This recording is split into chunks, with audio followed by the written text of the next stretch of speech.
Happy rails to you.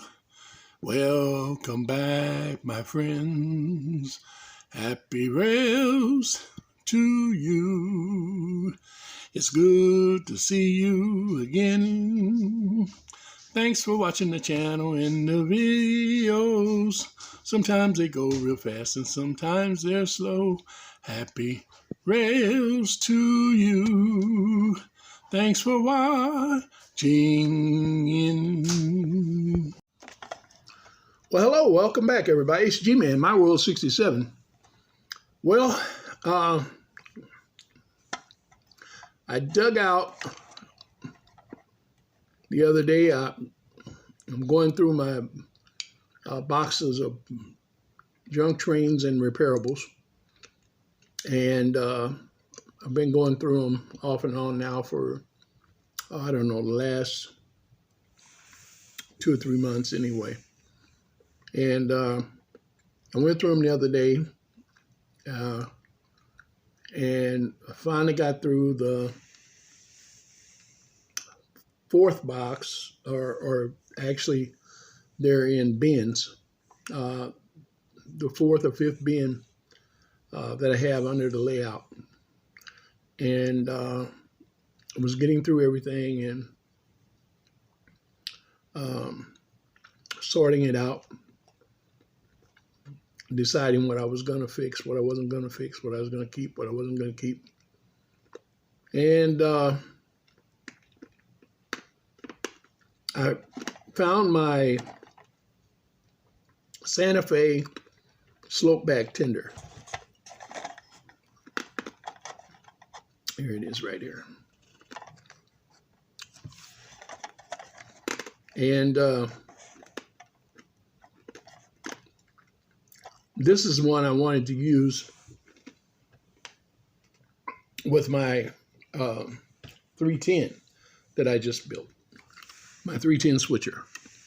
And I've got a couple of these, but I didn't want to use the other one. I've got it with my Santa Fe, my other Santa Fe engine. But none of these that I have found have been Marks or Lionel, have been die cast or metal. And so we know that the die cast tenders are quite a bit higher, and I don't have a lot of die cast tenders. So not even in the Marks. So all my slope back tenders are this, primarily this plastic, the cheap plastic tenders. But this one's a Lionel in it, which makes it a match for the custom switcher that I built, which is also a Lionel engine. But what I was going to say was I finally ran across this. So I dug it out, and I'm taking it apart. I've already broke it loose. I'm taking it apart. These are so lightweight that I wanted to put some weight in it. Now, this plastic chassis is very flimsy also. So if I put too much weight in it over a period of time, especially if I put it in the center, the chassis is going to bow.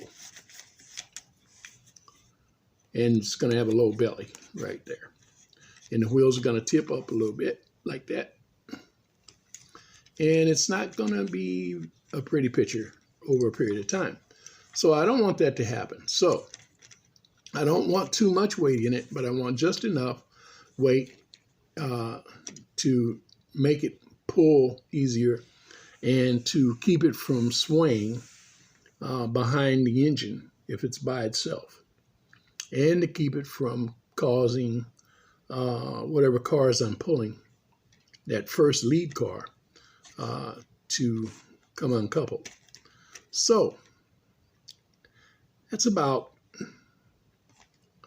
I don't know the exact measurement, but probably at least 6 ounces, or maybe 10 ounces. But anyway, what I was going to do, I've got some old engine weights, and I couldn't locate all of them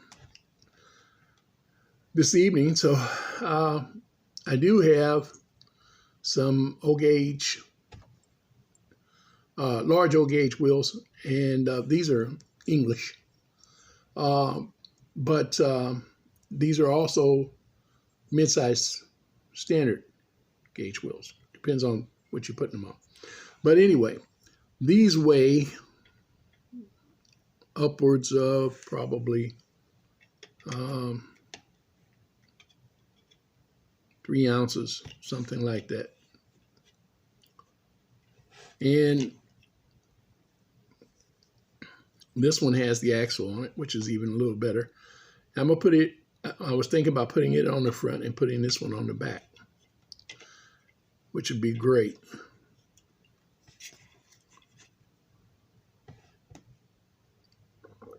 See how that started rolling, just wanted me putting the axle, putting the weight on over the axle.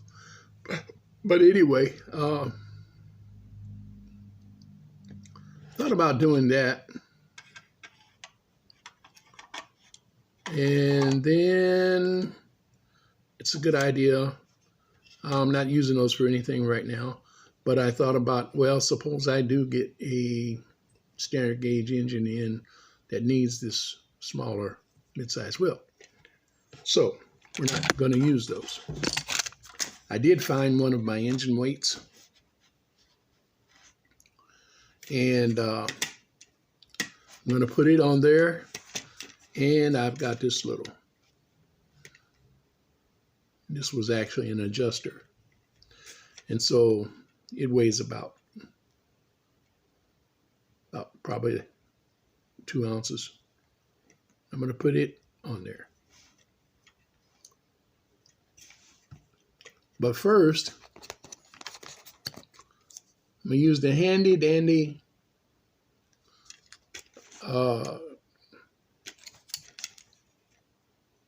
if it stop rolling, we'll be all right. I'm going to use the handy dandy home remedy for model builders and craft builders, popsicle sticks. I'm going to use these on the frame. I'll put one there and one there. Why are you doing that, you ask? Well, that will help support the frame over a period of time. Even this plastic has a tendency to warp over a number of years. Or if we're put in a place where it's warm, humid, warm, and then, gets cold. It's not a regulated temperature year-round. Anything's stacked on top of them. You know how trains sometimes get other trains stacked up on them on the shelves, or in boxes or bins. And so this will help keep this thin plastic chassis from bending. Now, I'm going to put it on with my old trusty standby.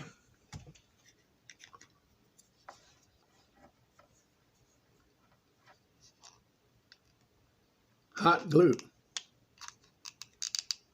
Maybe. There it comes. Put it on with hot glue. I like hot glue. Hot glue likes me, so we get along.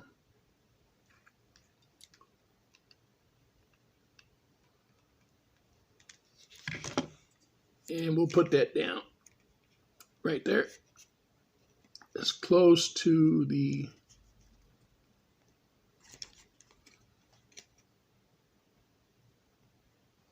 truck mounting holes as we can.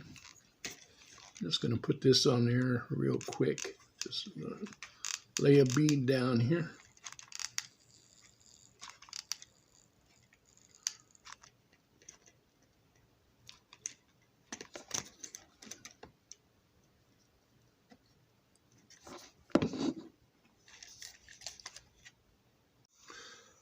Okay, we're back. It's been about 30, 45 minutes. So these are pretty dry by now. And overnight, they'll be even better. So we'll go ahead and put the shell back on.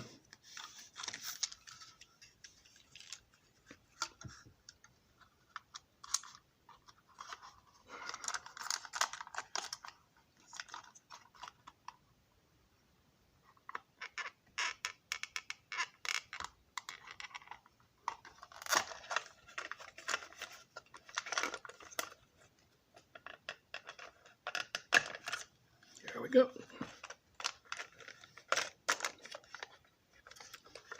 Quick little project,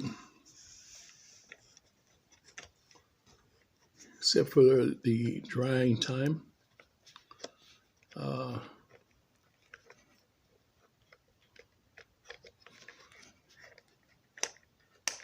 also had to, got some glue on that, looks like. Also had to rebend this coupler. Turn it that way. I had to take it up just a little bit and bend it out to about an inch. I think it was, no, 3/4 of an inch, or an inch and 7/8, something like that, which is whatever the correct coupler height is of the knuckle couplers. That's the height I had set, the height on the engine when I reset the coupler on the engine. And so I had to go and reset this so that it matched the engine. I see it's just a little bit, got a little twinge to it.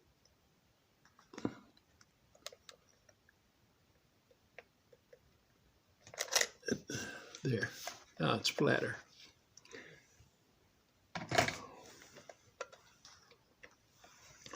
All right, so there it is. Now it's got nice weight to it. It should pull nice. It'll pull the cars nice. And you're really going to have to be boogieing around the layout awful fast, pulling this tender now for it to kind of wobble and jump off the tracks. It's got good weight to it now. Don't have a little gram scale, so I can't really tell you how heavy it is now. But it's about 6 ounces, I think, heavier than it was, maybe 10. It's pretty heavy, but not too heavy. Sorry about that. I'm going to take it now, and we're going to hook it onto the train and do a little short test with it. You know, my test track's not that long, but we'll get to see how it pulls. And that's the main thing that I want to watch, is how this coupler, this hitch, pulls when it has, and how the engine pulls when it has the extra weight on it. Here we go. Start it over. All right. Got my foot. Oh, wait a minute. I keep fumbling with the camera and dropping it. Okay, got my my peepers on, my magnifiers. Let's see if we can get some more light over that way. Get rid of the shadow. Now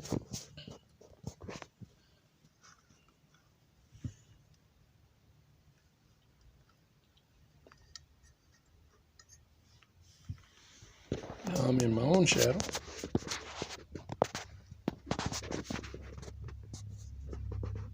Let's see.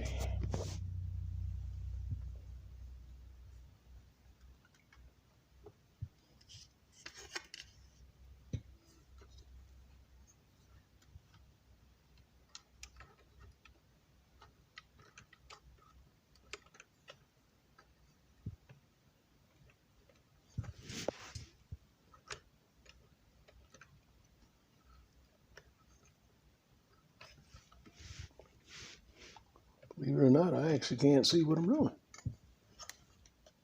Oh, no wonder.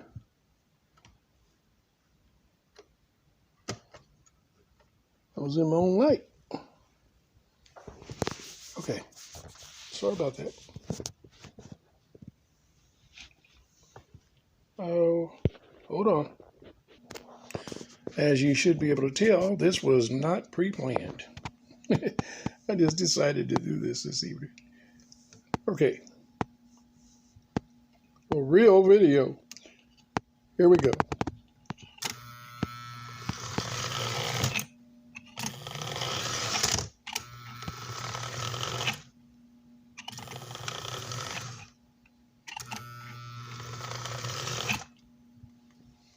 Let's see if we can get a close-up.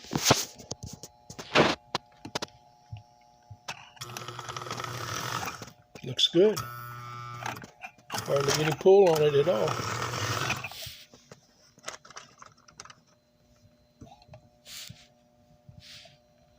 I don't know whether, but anyway, that's it, guys. If you want to add weight to your plastic tenders, they're too light. They don't have the metal wheels or metal frames. This has the metal wheels, of course, but it doesn't have the metal frames. And all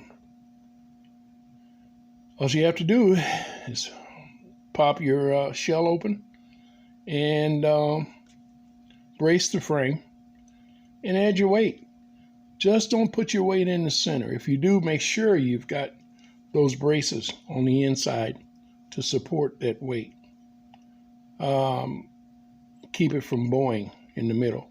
And the brace needs to be long enough to go from one end to the other end, at least to cover it almost all, except for maybe an inch or two. All right. That's all I have for you in this video.